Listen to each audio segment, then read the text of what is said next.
আমরা মসজিদে কিংবা বাসায় কিংবা অফিসে যে কোনো জায়গায় যদি আমরা ফরজ নামাজ একাকী আদায় করি, কোনো কারণে জামাত ছুটে গেল, তো সেই ক্ষেত্রে একামত দিয়ে আদায় করাটা মুস্তাহাব। এ ব্যাপারে সারা বিশ্বের সমস্ত ফিকহাবিদগণ, সকল ফকিগণ একমত, ভালো যে আমরা একামত দিয়ে তারপরে সালাত আদায় করব, এবং ইমাম সাহেব যেভাবে ইমামতি করেন ঠিক সেভাবে আমরা সালাত আদায় করবো, অর্থাৎ উচ্চস্বরে তাকবীর বলবো, উঠা বসার তাকবীরগুলো, যাতে করে আমাদের একামত শুনে, আমাদের উচ্চস্বরে তাকবীর, উঠা বসার তাকবীরগুলো শুনে কোনো মানুষ যেন আমাদের সাথে এসে যোগদান করতে পারেন। এমনকি কেউ যোগদান করার সম্ভাবনা যদি নাও থাকে, আপনি একাকী কোনো কক্ষে আছেন, সেখানেও সালাত আদায় করেন, সেখানেও আপনি একামত দিয়ে সালাত আদায় করাটা মুস্তাহাব। কারণ উকবা ইবনে আমির রাদিয়াল্লাহু তাআলা বর্ণিত একটি হাদিস রয়েছে, সেই হাদিসে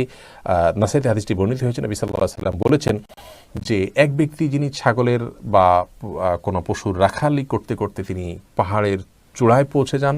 সেখানে গিয়ে জনমানব শূন্য এই জায়গায় তিনি আজান দিয়ে একামত দিয়ে সালাতে দাঁড়িয়ে যান। এই ব্যক্তিকে দেখে আল্লাহর নামে অভিভূত হয়ে যান এবং আল্লাহর নামে বলেন যে আমার এই বান্দার দিকে তোমরা দেখো, সে আমার ভয়ে সালাত আদায় করেছে এবং আজান দিয়ে একামত দিয়ে সে সালাত শুরু করেছে, আমি তার সমস্ত গুনাহ মাফ করে দিয়েছি, আমি তাকে জান্নাত দিয়েছি। তো এই হাদিসের আলোকে